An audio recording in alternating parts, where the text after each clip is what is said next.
Welcome back, guys. Just another little update on Eleanor, the Enfield.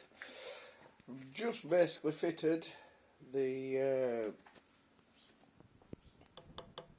genuine Royal Enfield fly screen, which I was hoping it was going to deflect air a bit better than what it does, but I think they're more cosmetic than actual functional.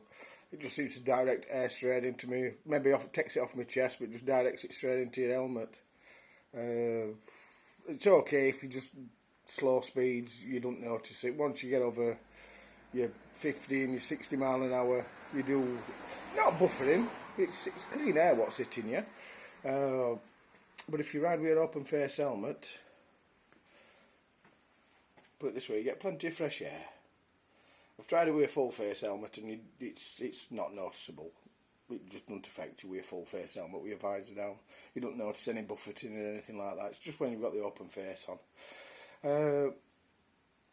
Something else what I managed to do is get hold of some headlamp lens amber dye, which you just paint on. Now you start off with a couple of thin layers, and it doesn't look like it's actually taking very good, and it's very dull. But when you get into end of bottle, you only get a minute bottle. I think you get something like 20 ml or something like that. 20 millilitres in the actual bottle. But once you get to the end, you do find that after a few coats, the shine and the gloss does come back up. I've also fitted an amber bulb in as well, because the standard light was pretty useless, to be fair. So I've also upgraded that, so it's instead of it being 55-60, it's now 80-90 watt, that is. And maybe not legal, but who's going to check? Who's going to check wattage of your headlight bulb? Nobody. And also the headlight grill.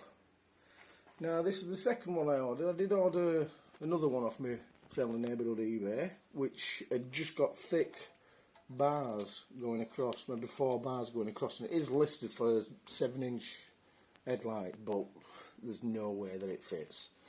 No way that it fits. It won't actually stretch round to fit onto the sides, onto these bolts. The arms are too short, and at the end of the day, it's just not right. It's probably ideal for a 5-inch, to be honest, but it is listed for a 7-inch headlight, which apparently that's what that is. Easy to fit, 2 bolts, undoes your headlight, one at either side, just slot it on, straighten it up, position headlight how you want it, and give the nuts a good tightening. It's nice and easy. One little thing I have put on, I mean, now in England, this is what we used to have to use to prove that the vehicle were actually taxed to be able to ride it on the road. They've done away with this now, because obviously it's all computerised, so you don't need any visual checks. They do everything off your registration number now. But that's just it's just a fake tax escape. And the 68 actually refers to, I think it was one of the last productions of the original Mark II, the 750 Interceptor. So that just ties it nice with that. Whether coppers like it or not, I'm not really bothered, to be fair. If they want to pull me up over a piece of paper, they can do. Right then, next thing. I've also fitted some angle bar risers, which are 2-inch up, 1-inch back. Just make it a bit more of a relaxed riding style. I am an old man, and I found that I'd still, even with the angle bars pushed forward, I still could feel weight on my wrists, and seeing that I've got bad shoulders and a dodgy neck, I knew for a fact it wasn't going to be long before I'd have to change them. But they do seem to develop, they do help a lot. Just that little bit higher, and they just bring them back a little bit closer to the bars. So you are basically sat up vertical, but it's a lot comfier for the mileage. And as you've probably noticed, there's an Enfield brace as well, which I managed to get them both from Hitchcock's. I think you were looking think they're about £60 for risers, and maybe 20-25 for the actual clamp. All the thing I can say with them is do take it steady when you tighten them up, and do it in a methodological way where you actually tighten them up bit by bit in a precise order, and don't try and just squeeze them down, because it is a cast at the end of the day. And I think if you just went a bit heavy on one side and then started at the other and tightened it fully down, you may actually just split the casting. So just a bit of advice there, guys, just take it easy when you're tightening them bolts up.